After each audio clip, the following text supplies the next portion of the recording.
tout le monde, j'espère que vous allez bien. Aujourd'hui, nous allons parler du stress. Je continue à parler du stress. Comment ne pas stresser en famille? Nous avons Paul et Véronique qui ont 2 adolescents. Ils partent ensemble à leur établissement tous les jours. Il y a Yvonne qui a 14 ans et Pascal qui a 17 ans. Le problème qui se pose, c'est que Pascal en a marre du temps que met Véronique à la salle de bain tous les jours et il se plaint du fait que Véronique traîne par la suite au petit déjeuner le matin. Et c'est ce qui leur fait courir par la suite pour aller au collège. Alors, c'est une situation qui se répète et Pascal en a marre. Il dit à sa sœur, j'en ai marre de t'amener avec moi tous les jours, de te trimballer et c'est la même chose. Et les parents ont entendu l'adolescent se plaindre.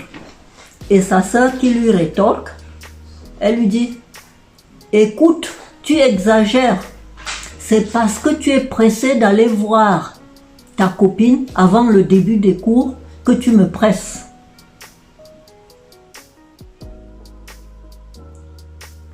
Donc, les 2 adolescents sont comme tout le monde, ils ont leur désir, leur espoir et leur dispute. Et c'est au niveau des disputes que les parents doivent intervenir. Je vais prendre cet exemple-là. Alors le père en a marre aussi d'entendre les 2 ados tous les jours se disputer. Il décide donc de prendre ce problème en main. Donc Pascal dit à haute voix et le père entend, je ne la supporte plus. Je dois la traîner tous les jours à l'école. Et le problème se répète. Et cette situation crée des tensions au sein de la famille. Alors, le papa, Paul, décide d'intervenir. Mais avant d'intervenir, il doit d'abord bien réfléchir sur la situation. Parce que s'il intervient tout de suite, il risque de prendre le parti d'un des enfants. Parce que le problème qui se pose, c'est que s'il demande à Véronique de ne plus traîner, je pense que le problème n'est pas résolu. Et Pascal risque de croire que son père prend le parti de sa sœur. Et il risque de s'entendre dire, ouais, c'est tout le temps la même chose, tu prends toujours le parti de l'autre. Alors, comment gérer une situation conflictuelle entre vos enfants? Il faut d'abord prendre conscience du problème, demander aux enfants qu'il faut que vous trouviez un temps pour en parler ensemble. Donc, ce que le papa doit faire, il doit convoquer les 2 enfants quand c'est choisir un moment calme et tranquille où ils se mettent ensemble pour pouvoir trouver la solution. Donc, il doit premièrement lui-même réfléchir sur le problème, qu'est-ce qu'il constate, prendre du recul pour bien voir ce qui se passe et se le répéter dans sa tête avant de traiter du problème avec les enfants. Et ça, Paul l'a compris. Il a noté dans sa tête que le problème du fait que Véronique traîne le matin, s'il lui rappelle de se dépêcher, ne va pas résoudre le problème. Le problème est que Pascal en a ras-le-bol de devoir gérer sa sœur tous les jours quand ils doivent se rendre à l'établissement. Voilà le vrai problème de Pascal. Et c'est de ça qu'il se plaint. Donc, il en a marre de traîner sa sœur avec lui à l'établissement tous les jours. Il veut se sentir libre, comme tous les adolescents de son âge. À cet âge-là, ils ont envie de marcher seuls, d'aller seuls à l'établissement. Donc, ça ne l'arrange pas de traîner sa sœur tous les jours. Si vous abordez immédiatement le problème, vous risquez de passer à côté du vrai problème. Par manque de temps, ou alors vous allez mettre des émotions dedans, auquel cas vous risquez de ne pas bien régler le problème. Alors, le mieux, c'est de signaler aux enfants qu'il faut en parler tranquillement à un moment où tout le monde est calme. Et vous leur dites que vous avez compris qu'ils ont un problème entre eux. Il y a d'abord un problème de communication et il faut trouver une solution à ce problème afin que les enfants renouent un bon dialogue et qu'il y ait une bonne ambiance le matin. Car cela amène une très mauvaise ambiance dans la maison. Donc, ce qu'ils doivent faire, ils vont prendre un moment pour traiter ensemble du problème. Alors, même si Yvonne se dépêche le matin pour se préparer, cela ne va pas résoudre le problème. Le problème sera juste déplacé parce que Pascal, son problème, c'est qu'il doit amener sa sœur tous les jours. Donc, le problème est juste déplacé.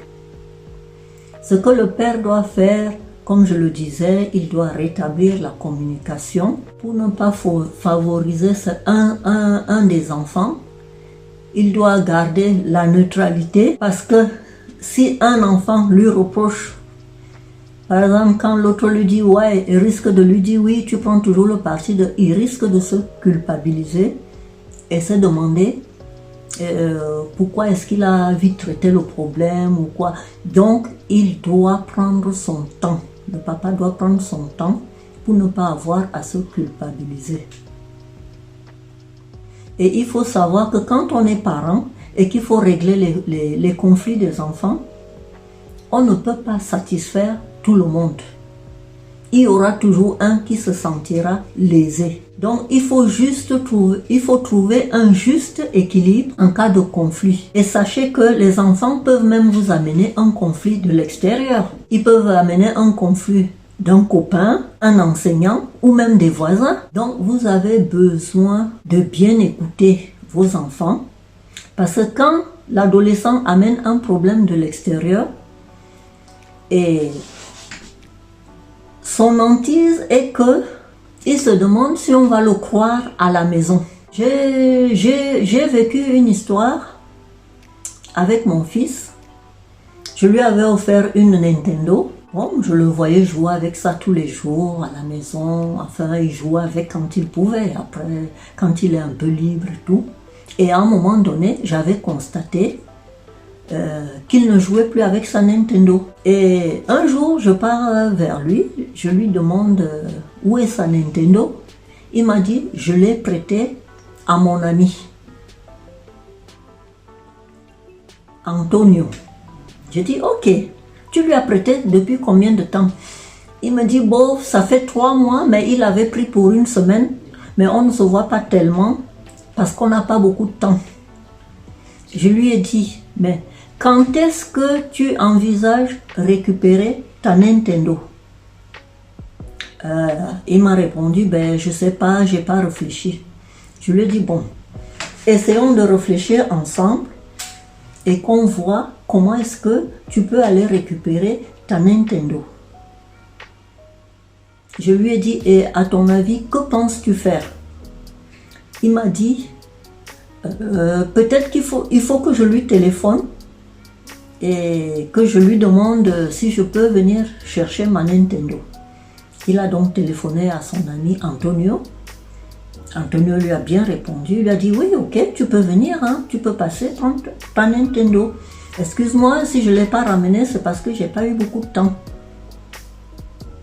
Donc, le père a l'idée qu'il a, moi, J'avais en idée qu'il s'était fait racketter, mais en fait, c'était pas ça. Donc, quand mon fils l'a appelé, il lui a dit d'aller chercher. Mon fils a pris sa trottinette. Il est allé chercher la Nintendo immédiatement. Je lui ai dit, ben voilà, tu as ramené ta Nintendo. Il fallait juste faire la démarche. Et mon fils m'a dit, ah oui, c'est même allé plus vite que je ne le pensais. J'aurais dû le faire depuis longtemps. Et voilà comment il a récupéré sa Nintendo sans problème chez son copain qu'il ne voit plus depuis un moment.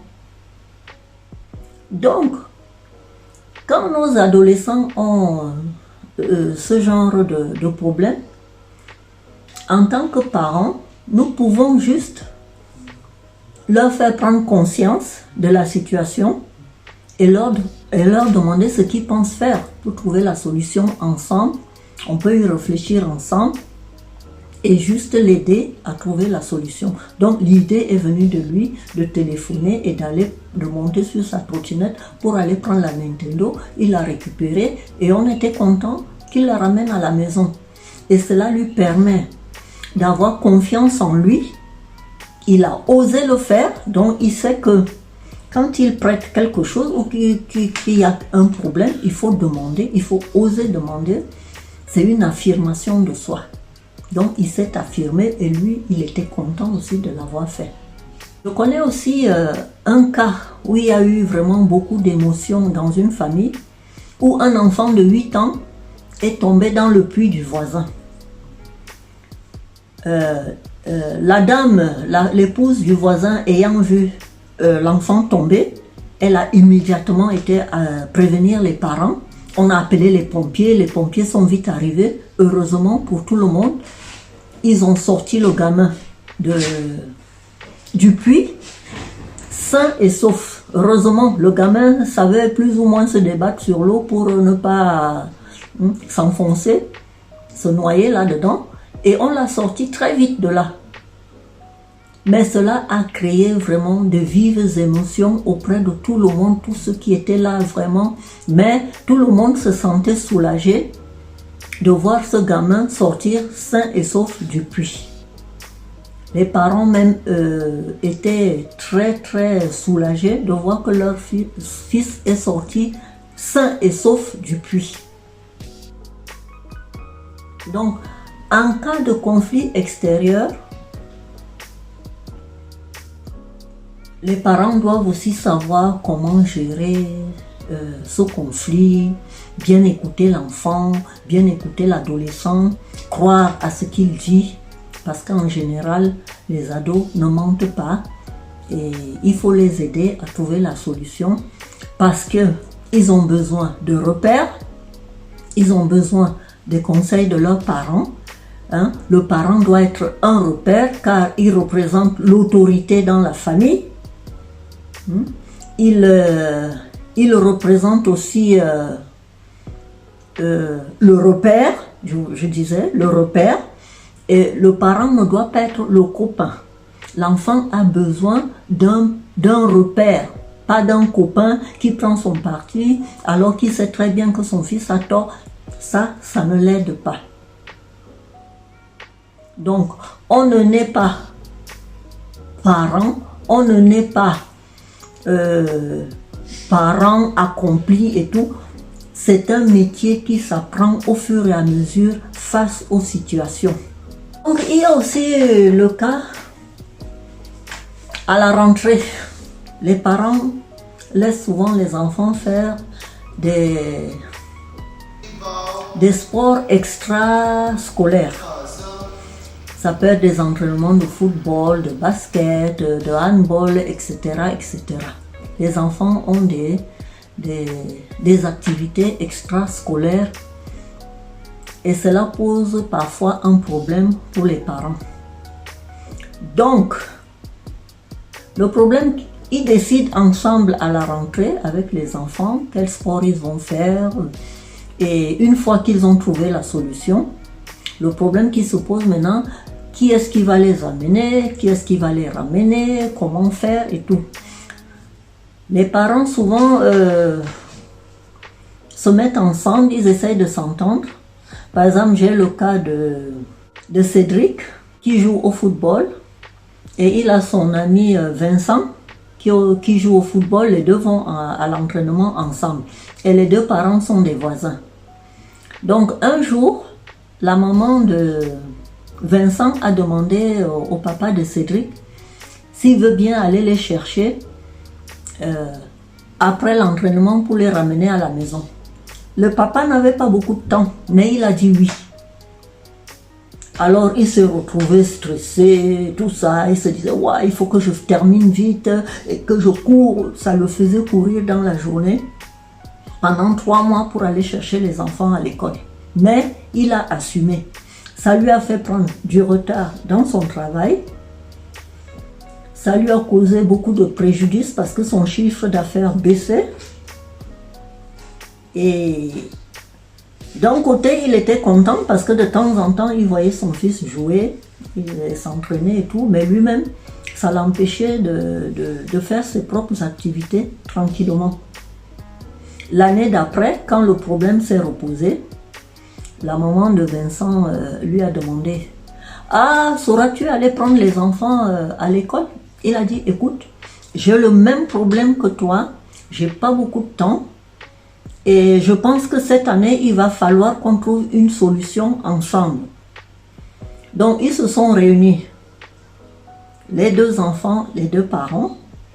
Ils se sont entendus que au début, jusqu'en automne, ça sera le papa de Cédric qui ira les accompagner. Et à partir du mois de décembre jusqu'en février, ça sera la maman de Vincent qui ira les accompagner. Ensuite, ils ont demandé aux 2 enfants, ils leur ont dit, écoutez, vous êtes assez grands, quand il fera beau, au printemps, vous pourrez prendre vos trottinettes et rentrer tout seul, aller tout seul et rentrer tout seul.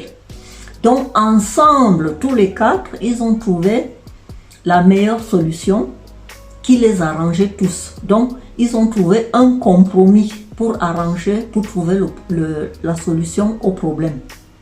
Donc le papa était content de n'avoir pas fait ça toute l'année, la maman aussi, et les 2 enfants, les 2 adolescents se sont partagés aussi, ont pris leurs responsabilités, voilà, de rentrer tout seuls sur leur trottinette. Donc qu'est-ce qui se passe là? On a responsabilisé les adolescents pour qu'ils puissent se prendre aussi en main et qu'ils puissent prendre leurs responsabilités quand ils font des choses. Donc un parent doit un peu pousser l'adolescent à aller jusqu'au bout afin qu'il ne soit pas un assisté. Et cela l'aide à grandir, ça l'aide à prendre des responsabilités et à se rendre compte qu'il est capable à cet âge-là de faire certaines choses sans avoir recours à ses parents. Cela l'aide aussi à faire confiance à ses parents, comme les parents font aussi confiance aux ados. Et c'est un bon compromis pour les familles et pour les ados. Voilà, c'est de ça que je voulais vous parler aujourd'hui. Donc, ça aide à agir sur le stress que tout cela peut apporter. Il ne faut pas se substituer aux ados, mais les laisser prendre aussi des décisions, car ils en ont besoin pour grandir et pour mûrir, et dans leur âge adulte, cela va les aider, à prendre des décisions. Abonnez-vous pour ceux qui ne sont pas encore abonnés, likez et laissez-moi un commentaire.